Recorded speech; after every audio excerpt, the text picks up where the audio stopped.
నానా?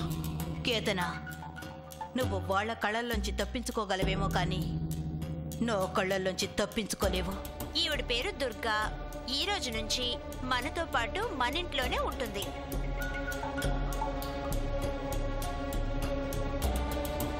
ఎవరికి ఏది ఎప్పుడు దొరుకుతుందని మనం అనుకున్నామో అది వాళ్ళ చేతికొచ్చింది. మాయను సాధించిన తర్వాత దాన్ని ఏం చేయాలో అప్పుడు డిసైడ్ చేయొచ్చు.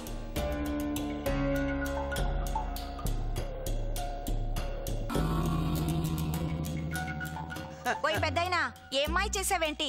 ఈ 10 రూపాయలు ఒకవైపు తెల్లగా అయిపోయింది. ఆ తెల్లగా ఉన్న ఖాళీ స్థలమే నువ్వు వెళ్ళవలసిన మార్గాన్ని నిర్దేశిస్తుంది.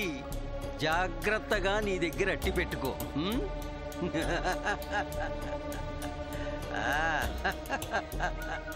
ఏమైందక్క? ఆ ముసరాడేదో వాగుతున్నాడ్రా, పద మనం పోదాం.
అంత పెద్ద చైన్కి 2500 తీసుకున్నావేంటక్క? ఆ సేటుగాడు ఎప్పుడు ఇలాగే చేస్తున్నాడు. మనం ఇంకోసారి వాడి దగ్గరికి వెళ్ళొద్దు. ఏ దొంగ సొమ్మే కదరా, ఎంతైతే ఏంలే, వదిలే. మనం సంపాదించి వాడికి ఇవ్వడం ఏంటక్క? దొంగ సొమ్ము అయితే మాత్రం తేలిగ్గా వస్తుందా? దొరికితే ఎన్ని తన్నులు తింటున్నాం మనం. ఆ సేటుగాడికి షాప్లో కూర్చుని వినాయకుల్లా బొజ్జు పెంచుతున్నాడు. ఇంకోసారి వాడి దగ్గరికి వెళ్తే నేను ఒప్పుకోను. సర్లేరా, వదిలే. ఆ ఆటో ఇక్కడే ఆపండి.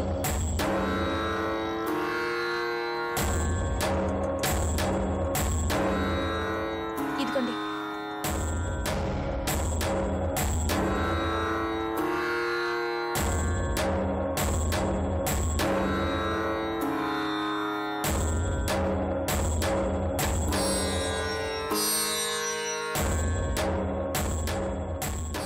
ఆపిల్స్ ఎంతయ్యా?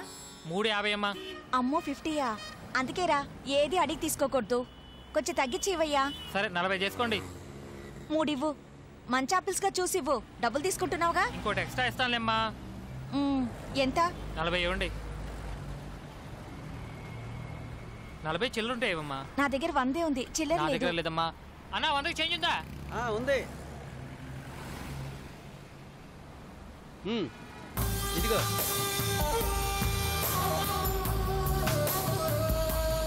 ఇదిగోమ్మా.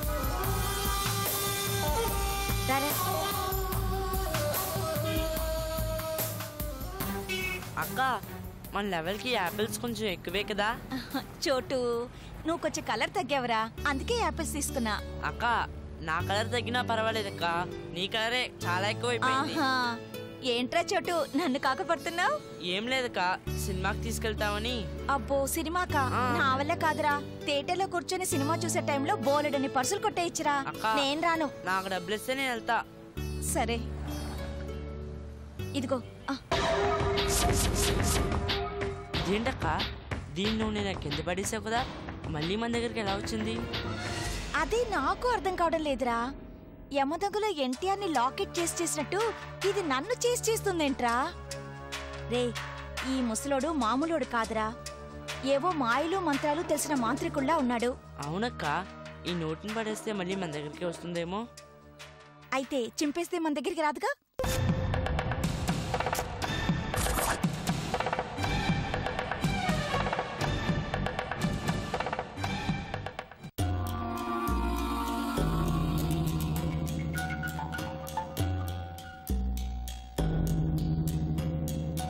సార్,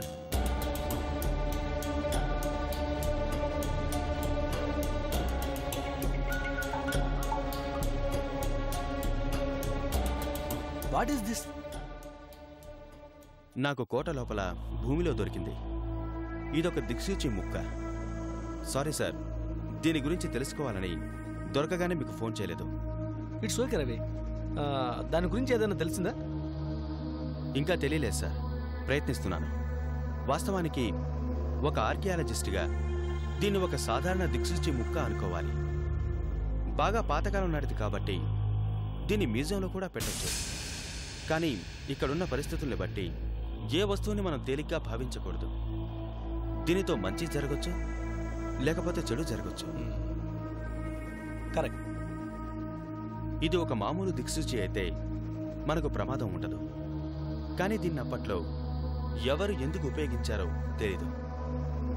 కొందరు నిధి నిక్షేపాలు తెలుసుకోవడానికి ఉపయోగించి ఉండొచ్చు, కొందరు క్షుద్ర శక్తులతో లోకనాశనానికి ఉపయోగించి ఉండొచ్చు. ఒకవేళ ఆ శక్తులు దీనిపై అలాగే ఉంటే చాలా ప్రమాదం. అయితే దీని రిస్క్ మనకెందుకు? ఢిల్లీ ఆఫీసుకు పంపిస్తే దీని వివరాలు వాళ్ళే తెలుసుకుంటారు. తెలుసుకుంటే మంచిదే సార్, కానీ వాళ్ళు దీన్ని ఒక సాధారణ దిక్సూచి అనుకుంటే వివరాల కోసం ప్రయత్నించరు. కాబట్టి మనమే తెలుసుకోవడం మంచిదనిపిస్తోంది. దానికి నాకేం అభ్యంతరం లేదు. కాకపోతే ఇది దొరికిందనే విషయం ముందు మన సుపీరియర్కి ఇన్ఫార్మ్ చేయాలి. ఆ తర్వాత నువ్వు పరిశోధన మొదలు పెట్టచ్చు. సార్ ప్లీజ్ సార్, అన్ని వివరాలు తెలిసే వరకు ఇది దొరికిందనే విషయం ఎవరికీ తెలియకుండా ఉంటే మంచిది సార్. కాస్త వెయిట్ చేయండి, నేను వీలైనంత త్వరగా తెలుసుకుంటాను. ఓకే, నువ్వేం చేసినా కరెక్ట్గా చేస్తావనే నమ్మకం నాకుంది. క్యారియన్, నువ్వు రిపోర్ట్ ఇచ్చే వరకు ఇది నా దగ్గర ఉంటుంది. Thank you sir. దీంతో కాస్త జాగ్రత్తగా ఉండండి.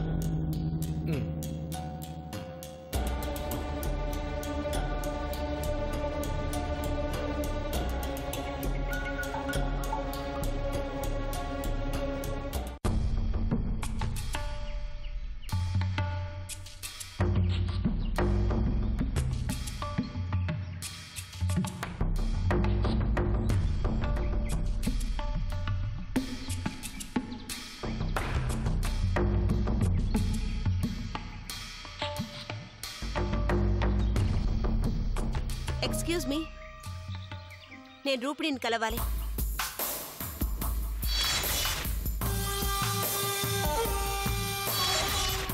రాకేతనా, బాగా బోరుగా ఉంది కదూ? నీకు ఇంకో అమ్మాయిని తోడుగా తీసుకురావాలనుకున్నాను, కానీ అనుకున్నవన్నీ అంత సులభంగా జరగవు కదా. ఒక్కసారి ఈ సిటీని చూడు, ఎక్కడ చూసినా ఏదో ఒక పని జరుగుతూనే ఉంటుంది, ఏదో ఒక ప్రయత్నం చేస్తూనే ఉంటారు. నేను మాయ కోసం ప్రయత్నిస్తున్నట్టు నువ్వు నా నుండి తప్పించుకోవడానికి ప్రయత్నిస్తున్నట్టు. బ్యాడ్ లక్ ఏమిటంటే ఇద్దరిలో ఏ ఒక్కరి ప్రయత్నం ఫలించడం లేదు. కానీ నేననుకున్నది ఏదో ఒకరోజు సాధించి తీరుతాను. టైం వేస్ట్ చేయకు. నువ్వు నాకు హెల్ప్ చేసి నా పని పూర్తి చేసావంటే నువ్వు నా దగ్గర నుంచి వెళ్ళిపోవచ్చు. ఆ తర్వాత నీ జీవితం నీ ఇష్టం. నిన్ను ఎవరు డిస్టర్బ్ చేయరు. సంతోషంగా ఉండొచ్చు. ఇప్పటికే చాలా ఆలస్యమైపోయింది. త్వరగా నిర్ణయం తీసుకో. నువ్వు ఓకే అని ఒక్క మాట చెప్తే ఈ సిటీలో వాళ్ళలాగా నువ్వు స్వేచ్ఛగా బ్రతకొచ్చు. నీ పని పూర్తయిన తర్వాత నువ్వు నన్ను వదిలేస్తావని గ్యారంటీ ఏంటి? నిన్నెలా నమ్మాలి? నమ్మాలి కేతనా. తప్పదు. నీకు వేరే దారి లేదు. ఎందుకంటే నువ్వు నా చేతిలో ఉన్నావు.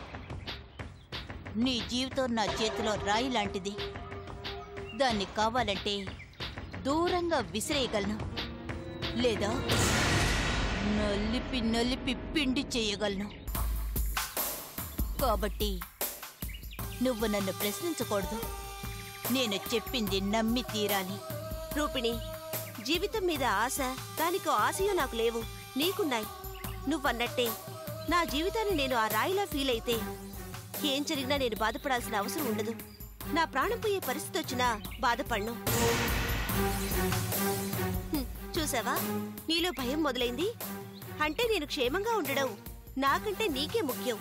నేను నీకు హెల్ప్ చేయకపోతే నాకు జరిగే నష్టం కన్నా నీకు జరిగే నష్టమే ఎక్కువ. ఇప్పుడు చెప్పు, నా జీవితం నీ చేతిలోని రాయా లేక వజ్రమా? Good counter కేతనా. కానీ నువ్వొక విషయం తెలుసుకోవాలి. మట్టి నుండి రాయి వస్తుంది, రాయి నుండి వజ్రం వస్తుంది. కానీ నా చేతిలో రాయి వజ్రం అవుతుంది, వజ్రం రాయి అవుతుంది. నేననుకున్నది సాధించుకోగలను. నాకు కావలసింది నేను నిర్ణయించుకోగలను. నిర్ణయించుకోవాల్సింది నువ్వే. నీ జీవితం వజ్రమా రాయా? కష్టాలు అనుభవించాలనుకుంటున్నావా? సంతోషంగా బ్రతకాలనుకుంటున్నావా?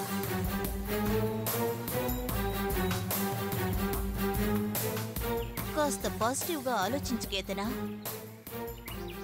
అప్పుడే నీ జీవితం బాగుంటుంది. ఓకే, నేనేం చేయాలి? గుడ్. కాస్త ఆలస్యమైనా సరైన సమయంలో ఒప్పుకున్నా. పద వెళ్దాం. ఎక్కడికి? జరగబోయేది ముందే తెలిస్తే థ్రిల్ ఉండదు. తెలియాల్సిన టైంకి తెలిస్తేనే బాగుంటుంది. ఎనీహౌ కేతనా, నువ్వు నా ఆశయ సాధనకు ఒప్పుకున్నావు. నాకు చాలా సంతోషంగా ఉంది. ఈ రోజు నుంచి మనం ఫ్రెండ్స్.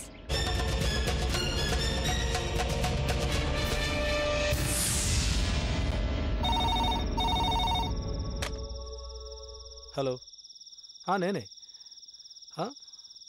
అలాగా, ఒక నిమిషం. వచ్చేస్తాను. Okay okay, bye.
Ravi, Prasad గారి గురించే ఇంకా ఆలోచిస్తున్నావా?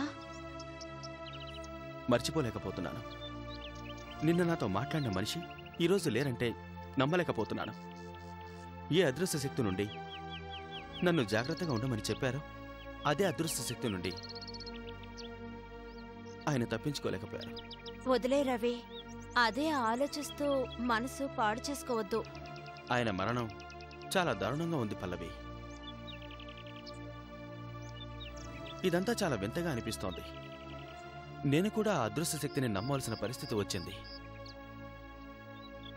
కొత్తగా కనిపించే ఏ వస్తువుని తేలికగా భావించవద్దని ఆయన ముందే చెప్పారు. ఆ దిక్సూచి ముక్కకి ఆ అదృశ్య శక్తికి ఏదో సంబంధం ఉంది. అలాంటిదేమీ లేదు రవి. దిక్సూచి ముక్క మన దగ్గరున్నప్పుడు మనకేమీ జరగలేదు కదా. నాకు తెలిసి ఆయన మరణానికి దిక్సూచికి ఏ సంబంధం లేదు. ఆయన చెప్పిన మాటలు, అక్కడి వాతావరణం చూస్తే నాకు ఆ దిక్సూచి పైనే బాగా అనుమానం కలుగుతోంది. మీరు కాసేపు దాన్ని వదిలేసి ఇంకో కోణం నుంచి ఆలోచించి చూడండి. వేరే కారణం తెలియొచ్చు. లేదురా, ఆయన ఆఖరిగా దిక్సూచి పైనే కాన్సన్ట్రేట్ చేశారు. అంతలోనే చనిపోయారు. మనకే హాని చెయ్యంది ఆయన ప్రాణాలు ఎలా తీస్తుందండి? దానికి నేను సమాధానం చెప్పలేను పల్లవి. కానీ నాకు ఇది తప్ప వేరే కారణం కనిపించడం లేదు. సరే, ఆ విషయం వదిలేయండి. జరిగిపోయిన దానికి మీరేం చేయగలరు? కొన్ని రోజులు లీవ్ తీసుకోండి. బయటికి ఎక్కడికైనా వెళ్ళొద్దాం. మీకు కాస్త రిలీఫ్గా ఉంటుంది. వద్దురా, ఇప్పుడు నా గురించి ఆలోచించడం ముఖ్యం కాదు. ఆ దిక్సూచి వల్ల మరొకరు బలి కాకుండా చూడాలి, అదే ముఖ్యం. అందులో ఏమీ లేదండి. కావాలంటే నన్ను దాని దగ్గరకు తీసుకెళ్ళండి. అది మామూలు దిక్సూచి ముక్క అని మీకు నిరూపిస్తాను. Are you serious? నేను సరదాగా చెప్పడం లేదు, సీరియస్ గానే చెప్తున్నాను. ప్రసాద్ గారు చనిపోయారు అన్న భయం నీలో లేదా? ఏ మాత్రం లేదు. మీరేమైనా భయపడుతున్నారా? లేదు, అనుమానపడుతున్నాను. నన్ను తీసుకెళ్ళండి, మీకు అనుమానం పోతుంది. ఓకే. ఇప్పుడైనా నువ్వు నవ్వొచ్చు కదా. ఈ డౌట్ తీరే వరకు నేను నవ్వలేను. రాజుగాడు ఇక్కడికే వస్తాడని గ్యారెంటీ ఏంటి? ఖచ్చితంగా ఇక్కడికే వస్తాడు. గత 4-5 సార్లు ఇక్కడికే వచ్చాడు. నువ్వు రివాల్వర్ పెట్టుకుని రెడీగా ఉంది సార్. ఇప్పుడేగా చెప్పాను, అదిగో వచ్చాడు.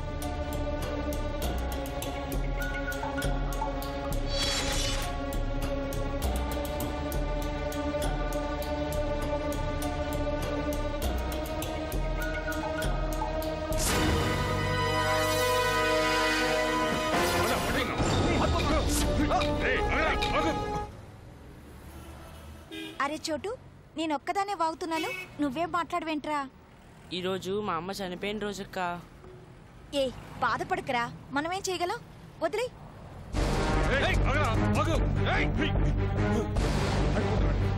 నువ్వేంటక్క అన్నీ వదిలేయమంటున్నావు? వాళ్ళు మనల్ని వదిలేసి వెళ్ళిపోయారు కదరా, అందుకే వదిలేయమంటున్నాను. నాకు ఇంకెవరూ లేరక్క. నాకు మాత్రం ఎవరున్నారా? నీకు నేను, నాకు నువ్వు. నేనున్నంత వరకు నువ్వు దిగులు పడక్కర్లేదు, అంతా నేను చూసుకుంటాను. నువ్వు లేకపోతే నేనేమైపోతానక్క? అమ్మ నాన్న లేకపోయినా వాళ్ళ లోటు తెలియకుండా నువ్వు నన్ను బాగా చూసుకుంటున్నావక్క. నువ్వు నా తమ్ముడివిరా. నువ్వు నన్ను వదిలేసి ఎక్కడికి వెళ్ళావు కదక్క. నేనెక్కడికి వెళ్తానురా, నువ్వెప్పుడు నాతోనే ఉంటావు. బాధపడకు. చల్ చల్.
ఏంటక్క ఆలోచిస్తున్నావు? రే దీంతో నన్ను పొడవరా. దీంతో పొడవాలా? అవునరా, పొడు. నీకేమైనా పిచ్చా? బుల్లెట్ తగిలినా ఏమీ కాలేదంటే దానికి కారణం ఈ నోటే అనిపిస్తుందిరా. ఒక్కసారి పొడు, డౌట్ క్లియర్ అయిపోతుంది. వద్దక్క. పొడవరా. నాకు భయం వేస్తుందక్క, నేను పొడవనక్క. చి గదవా, ఇటివ్వు. అక్క వద్దక్క.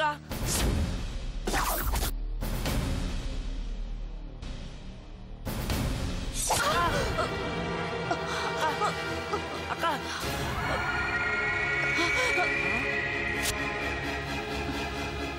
అక్క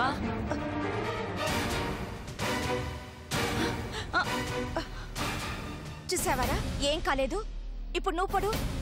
పొడుస్తాను, నోటుందిగా. ఏంటక్క నోటు పడేసావు? నేను పొడవను. పొడవరా. నేను పొడవను, నేను పొడవను. వద్దక్క. చూసావరా, నోట్ లేకపోయేసరికి చెయ్యలా తెగిందో. ఈ నోట్ వల్లేరా ఆ బుల్లెట్ తగినా ఏవీ కాలేదు. పెద్ద ఆయన నిజంగానే ఈ నోటికేదో మంత్రం వేశాడ్రా. పద ఆయన్ని కలుద్దాం. ఏంటక్క ఎక్కడాకావు? ఆ పెద్ద ఆయన్ని కలవాలన్నావు కదా. కలవచ్చు, కానీ ఆ తర్వాత ఏమవుతుందోనని భయంగా ఉందిరా. మనకే వద్దక్క, వెళ్దాం పదా. ఆయన ఈ నోటికి ఏ మంత్రం వేస్తాడో వెళ్ళి అడుగుతాం. మనం మొదట ఆయన చెప్పింది పట్టించుకోలేదు, కానీ ఇప్పుడు చూస్తుంటే ఆయన చెప్పిందంతా నిజమేమో అనిపిస్తోంది. అయితే మాత్రం ఏమవుతుందక్క? లేదురా, మనకంటూ ఎవరూ లేకపోయినా ఇద్దరం కలిసి చిన్న చిన్న దొంగతనాలు చేసి హ్యాపీగానే బతుకుతున్నాం. ఇప్పుడు ఆయన్ని కలిసిన తర్వాత మన పరిస్థితి ఏమవుతుందోనని భయంగా ఉందిరా. ఏం కాదక్క, ఆయన చెప్పాడుగా నువ్వు గొప్పదాన్ని అవుతావని. అది జరిగితే మనకే మంచిది. గొప్పదాన్ని అవడం అంత తేలిక కాదురా. దీనికి ఎన్నో కష్టాలుంటాయి. ఆయన చెప్పిందంతా చేయడం మన వల్ల అవుతుందా? హ్యాపీగా బతుకుతున్న వాళ్ళం ఏదో అవ్వాలని కష్టాలు కొని తెచ్చుకోవడం ఎందుకా అని ఆలోచిస్తున్నాను. కష్టాలదే ఉందక్క, ఇలా పర్సులు కొట్టుకుంటే ఎన్నాళ్ళు బతుకుతాం అక్క. కాస్త డబ్బు వస్తే ఇంకా హ్యాపీగా బతకచ్చక్క. పదక్క వెళ్దాం. రాక్క.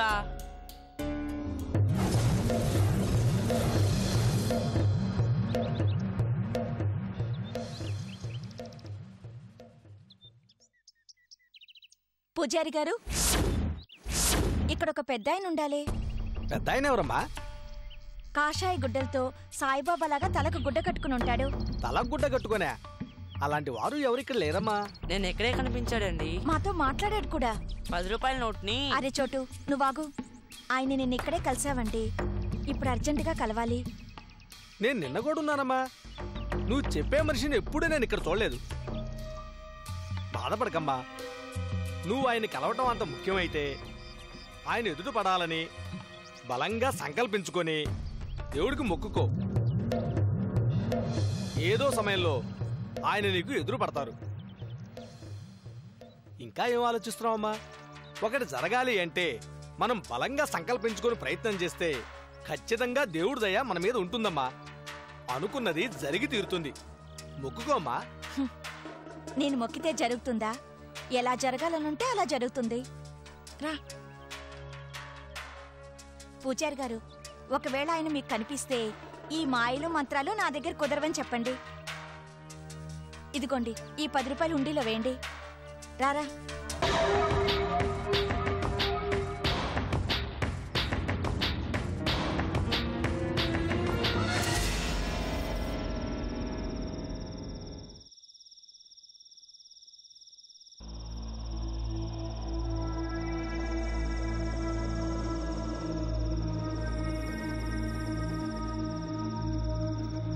రే, చీకట్లో ఏం చేస్తున్నావురా? కరెంటు కూడా లేదు. రా బయటికి వెళ్దాం. ఇక్కడే బాగుందక్క. రే రారా వెళ్దాం.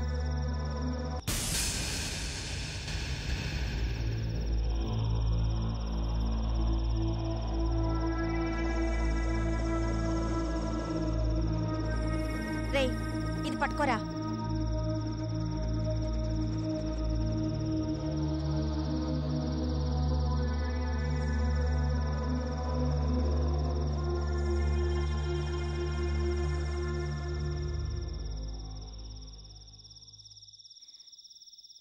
ఏంట్రా ఈ నోటు? మళ్ళీ ఇక్కడికి ఎలా వచ్చిందో నాకేం అర్థం కావడం లేదు. ఏంటక్క అర్థమయ్యేది? చించిపడే. చించడం కాదురా,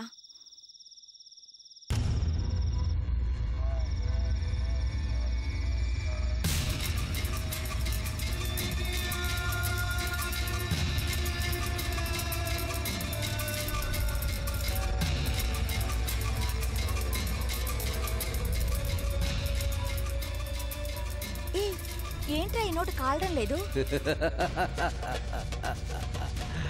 పిచ్చిదా,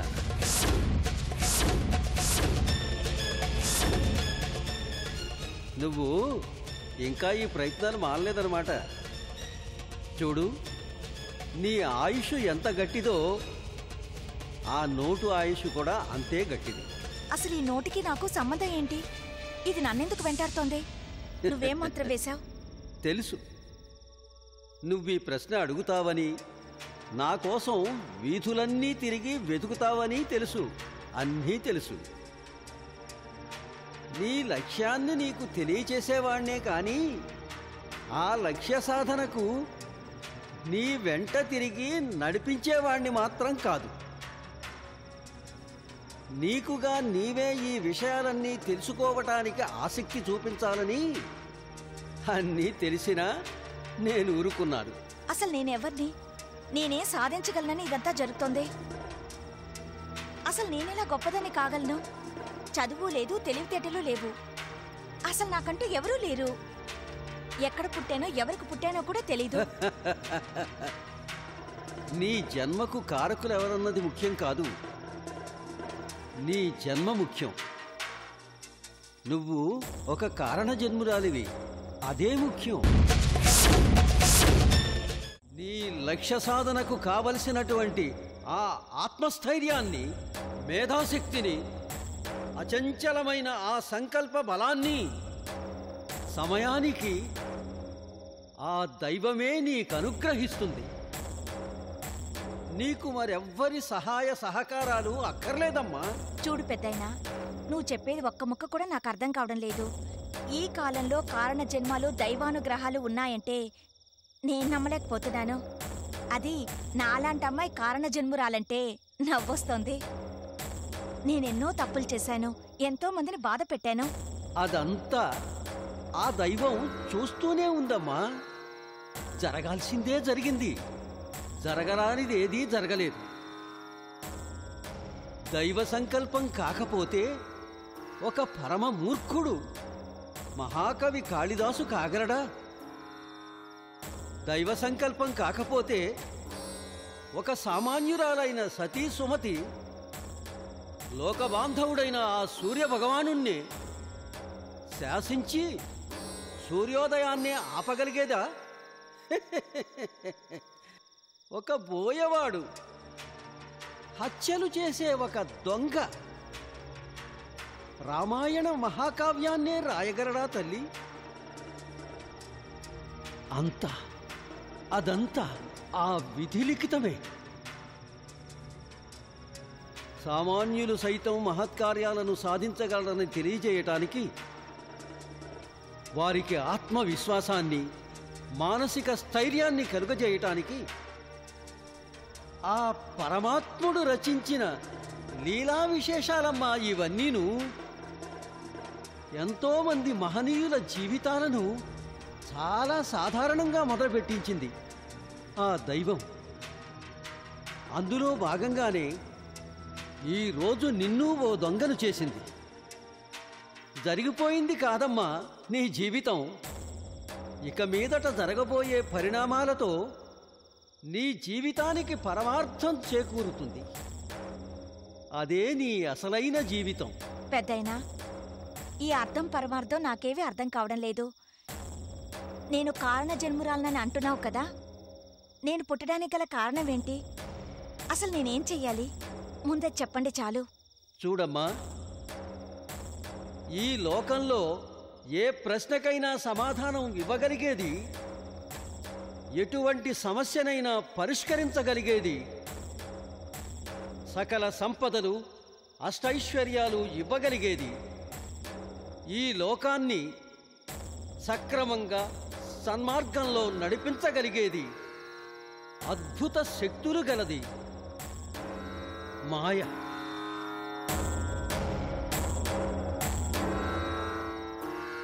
ఈ మాయని కొన్ని వందల సంవత్సరాల క్రితం కొన్ని దుష్టశక్తులు తమ స్వార్థానికి ఉపయోగించుకోవాలని ప్రయత్నాలు సాగిస్తున్న తరుణములో ఆ దైవానుగ్రహంతో కొందరు మహానుభావులు దానిని నిగూఢంగా భద్రపరిచారు.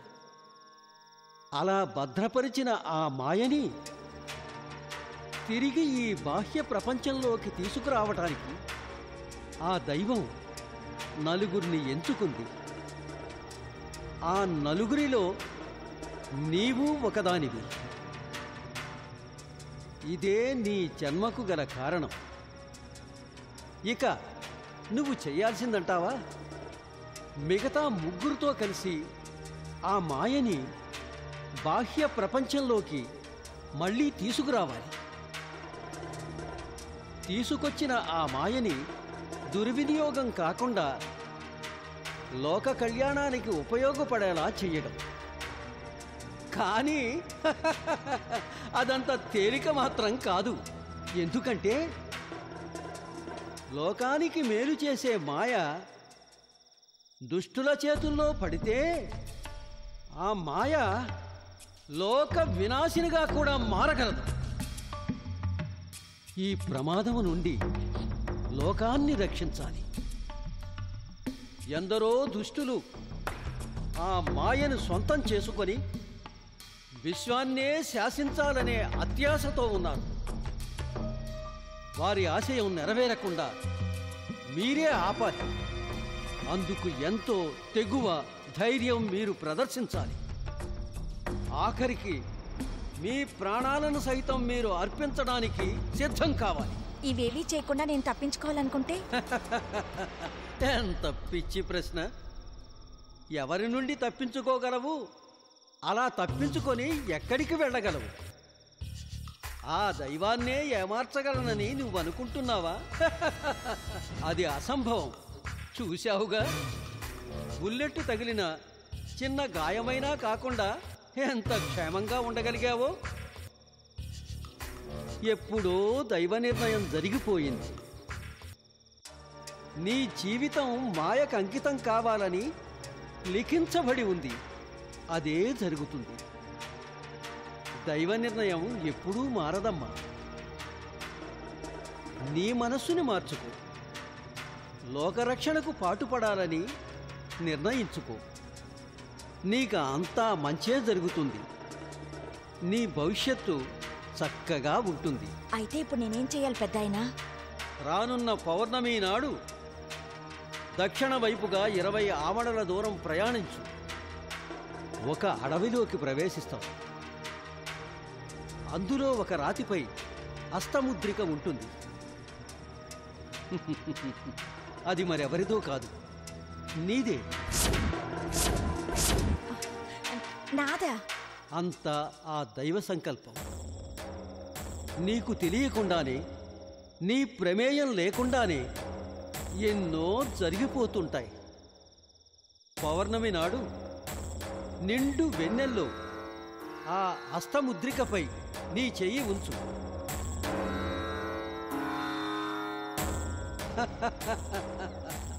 ఆ తర్వాత జరగబోయే పరిణామాలు నిదానంగా నీకే అర్థమవుతాయి. వచ్చే పౌర్ణమి నాడు దక్షిణము వైపు మర్చిపోకు, మర్చిపోకు. పెద్దయినా, పెద్దయినా!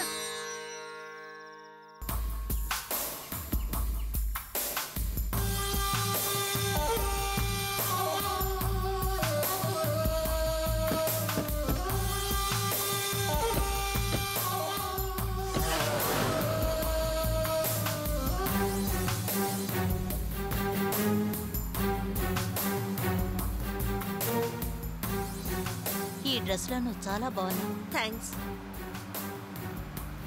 3 days తర్వాత నాకు డ్రెస్ కొనిచ్చినందుకు. చూడు కేతనా, ముందే తెలిస్తే థ్రిల్ ఉండదు. నాకు థ్రిల్ అక్కర్లేదు, తెలిస్తే చాలు. చెప్పు, ఎక్కడికి వెళ్తున్నావు? కంగారు పడుకో కేతనా. ఫ్రెండ్స్ అంటే ఒకరినొకరు నమ్మాలి. నా వల్ల నీకే ప్రమాదం ఉండదు, ఉపయోగమే ఉంటుంది. మీ నాన్న నీకు బయట ప్రపంచం తెలియకుండా 4 గోడల మధ్య పెంచారు కదా, అందుకే నువ్విన్నాళ్ళు చూడలేందంతా నేను చూపించబోతున్నాను. అంతేకాదు, లోకంలో ఎవరికీ తెలియని వింతలు ఎన్నో ఉన్నాయి. అవి ఒక్కొక్కటి నువ్వు చూడబోతున్నావు, స్వయంగా అనుభవించబోతున్నావు. ఏంటా వింతలు? సారీ, అవి మాత్రం చెప్పను. ఆ టైం వరకు వెయిట్ చేయాల్సిందే.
కేతనా, ఎక్కడికి వెళ్తున్నావు అని అడిగావు కదా, ఒదిగో చూడు.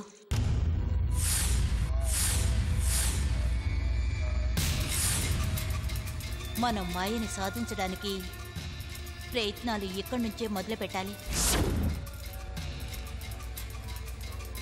మాయాన్వేషణ అయిన దిక్సూచిని కనుగొనడానికి ఈ ముద్రిక మనకి ముఖద్వారం లాంటిది. ఇప్పుడు దీంతో ఏం చేయబోతున్నా?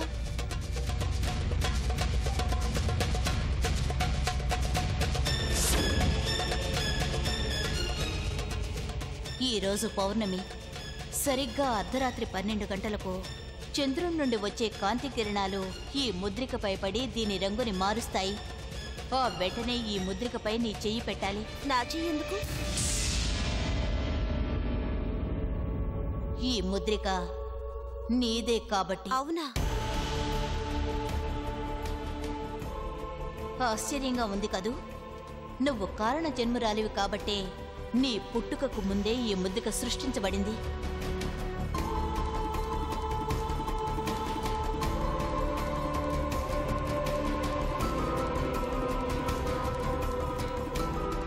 కేతనా, ఇదే కాదు, నీ వ్యక్తిగత విషయాలు ఎన్నో ఈ ప్రకృతిలో దాగున్నాయి. అవి నిదానంగా ఒక్కొక్కటి బయటపడతాయి. మామూలుగా కనిపించే దీంతో చాలా జాగ్రత్తగా ఉండాలి. నీకు బదులుగా మరెవరైనా ఈ ముద్రిక మీద చెయ్యి పెడితే వారి ప్రాణాలు పోతాయి. మరి నా చెయ్యి పెడితే ఏం జరుగుతుంది? తెలీదు, రాత్రికి తెలుస్తుంది. ప్రశ్నలు అడిగి అడిగి అలసిపోయినట్టున్నావు. పద, రెస్ట్ తీసుకుందువు గాని.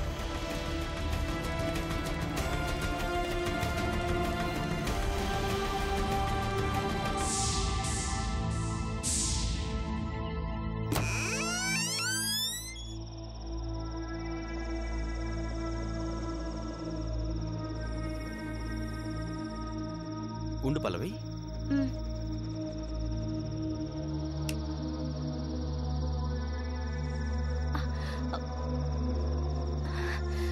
హే రవి, ఇదిగో దిక్సూచి.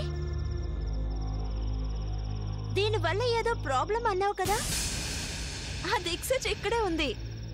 అది తాకితే ఏదో ప్రాబ్లం, దీనివల్ల ఆఫీసర్ చచ్చిపోయాడని చెప్పావు కదా. ఉండు, నేను వెళ్ళి తాకి చూస్తాను, ఏమవుతుందో చూద్దాం. వద్దు పల్లవి. రవి, కమాన్.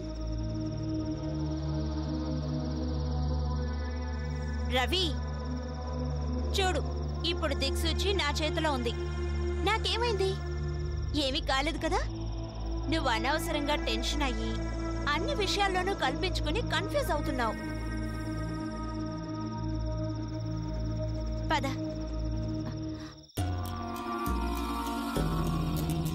రవి, నువ్వు వెళ్ళి ఒకసారి తాకు చూద్దాం. పల్లవి పద, టైం అవుతోంది. హే భయపడుతున్నావు కదూ? కమోన్ రవి, నువ్వు ఒక్కసారి తాకి చూస్తే గానీ నేను ఇక్కడి నుంచి కదలను. పల్లవి పద, వెళ్దాం పద. ముందు నువ్వు వెళ్ళి తాకు. నువ్వు తాకు చూద్దాం. ఓకే.